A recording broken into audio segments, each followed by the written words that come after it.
All right, now we have kind of the basics of vector graphics down, how to, make a document and select vectors within Illustrator. Let's talk about how to some of the key components. Now, this is something that all vector graphics, regardless of if it's made in Adobe Illustrator or another program, another vector-based program like, say, Figma or Inkscape or something like that, is the concept of the fill. Okay. So when you have a vector graphic, it's unlike, say, a Photoshop where, you basically have individual, you know, pixels of different colors added together, kind of like a mosaic. In Illustrator, you really have like one, it's considered one solid shape, whether it's a square or a circle or some sort of other blobby shape, whatever. And so you have to think of it kind of like if this shape was cut out of construction paper, what would be the color of that? All right, so you can have a fill. The fill is the interior of the shape. It could be a solid color. It could also technically be a gradient, or it could be a pattern. Okay, think of that as like wallpaper, or like the way that say wrapping paper is a design that kind of tiles forever and it repeats.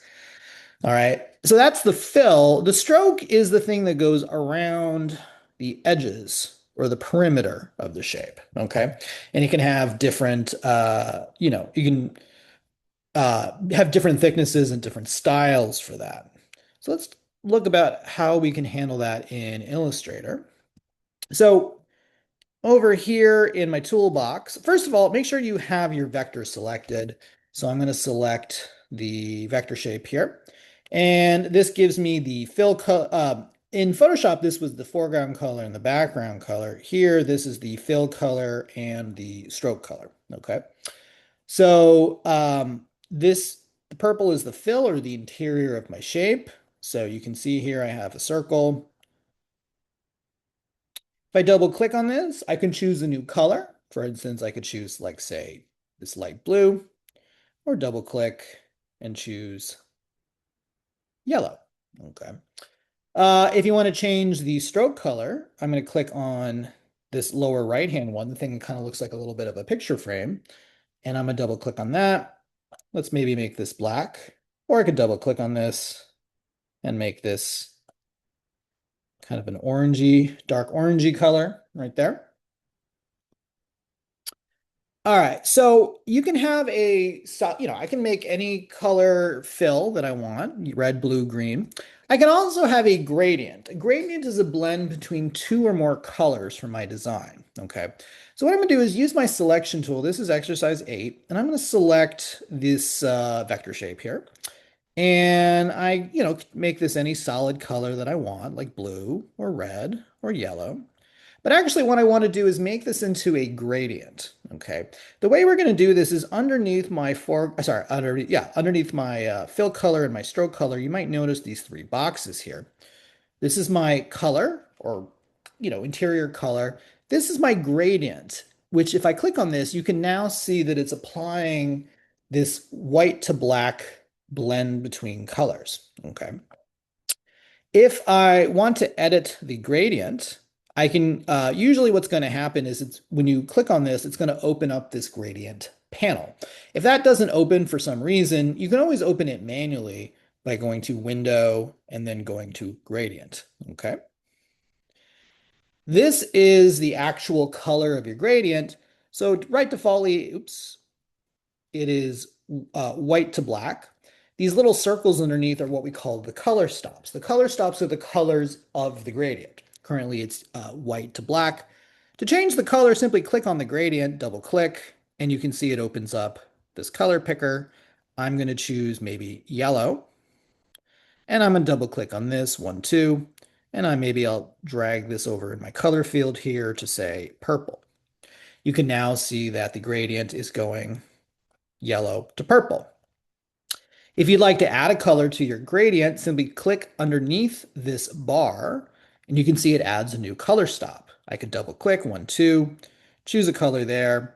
And so you can see now I have one, two, three color stops. To remove what color stop that's been added, all you got to do is click on it, drag it down, and you can see that I removed it. Okay. So you can add as many color stops as you want.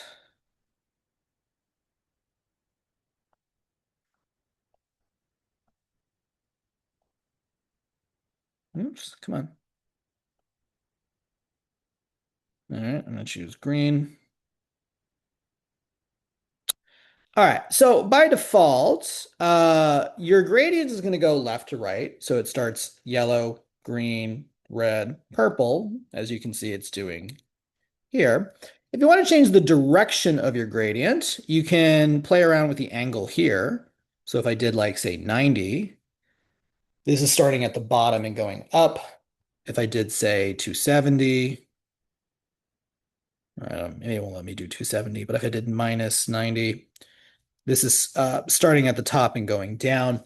Another way to do this is there's actually a little gradient button or tool here. It's about, oh, 3/4 of the way down.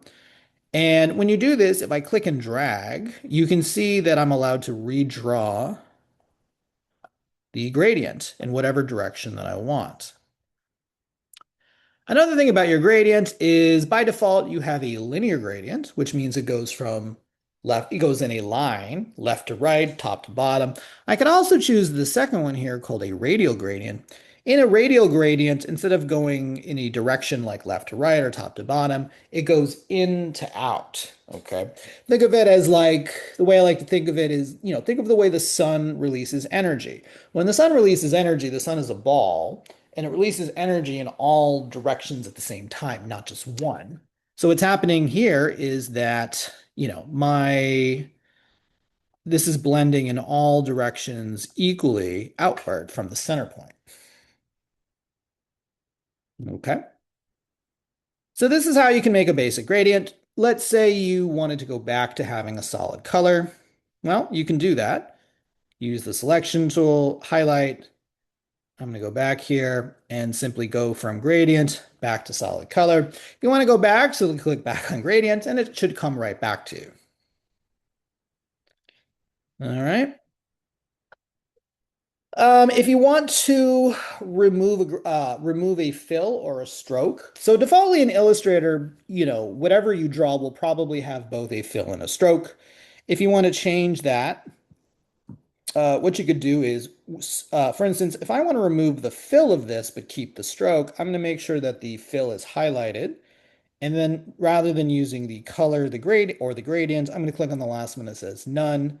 None, like it sounds like, is none. It means it has no fill. It's empty on the inside. Think of it kind of like a ring. I could click here. I'm going to remove the stroke on this one by selecting the stroke, and I'm going to click on none. And now I have a fill but no stroke. Okay. Let's talk about different stroke options you could play around. So we've talked about, applying different colors to strokes. We can also change the stroke by using stroke properties. A couple ways you can access this. One, you could go literally to the stroke panel by going to Window and then Stroke, or you can, if you have a vector highlighted in your Adobe Illustrator under the Properties panel, there should be an option that says Stroke. So the first option is the weight. The weight is how thick the stroke around your object is. So if I click, you can see I'm making the stroke thicker by giving it a higher weight or thinner. By default, when you apply a stroke, so this is the original shape. When you apply the stroke, it sort of applies the stroke going both inward and outward. Okay. This is called centering your stroke. If you want to, if you want with your stroke options, you could have under align stroke, you could have it go outward, or sorry, inward from the shape, or you could have it go outward. The reason why this matters is some people, when they make vector shapes, they want their vector shapes to have very precise sizes. And if you have a stroke that goes outward like this, or like this, it does technically add to the width and to the height of your object. Some people don't like that, so that's why you might want to have a stroke but have it go inward like this one. Okay. By default, your stroke will be a solid line. If you'd like it to be a dashed line, you could click on this option here. So you can see how this has now become a dashed line.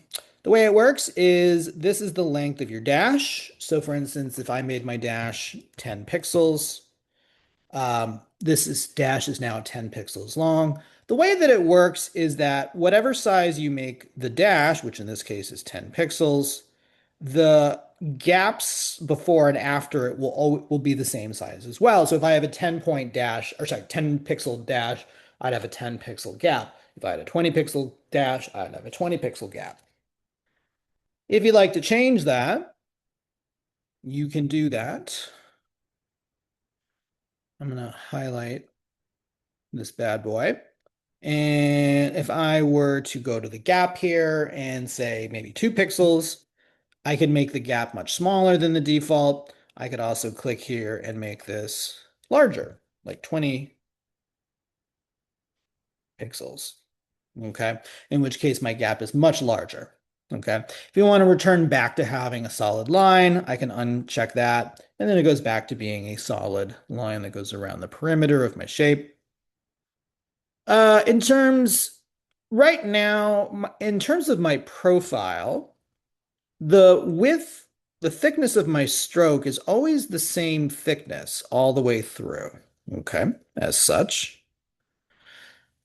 Sometimes we don't want that because it makes the stroke feel a little less organic. It makes it feel kind of very like mechanical and things like that. So we can have a stroke where the width is not always exactly the same thickness all the way through. What I'm going to do is highlight this, and if I go under stroke, we're going to go to where it says profile here. And we're going to switch this from uniform, which means uniform thickness, to the first one. Now, in this case, what happens is with this shape that I have, which kind of looks like this, they're taking this shape and they're extending it all the way around. So what that means is like this is thin in the beginning, it's thicker in the middle, which is here, and then it gets thin at the end.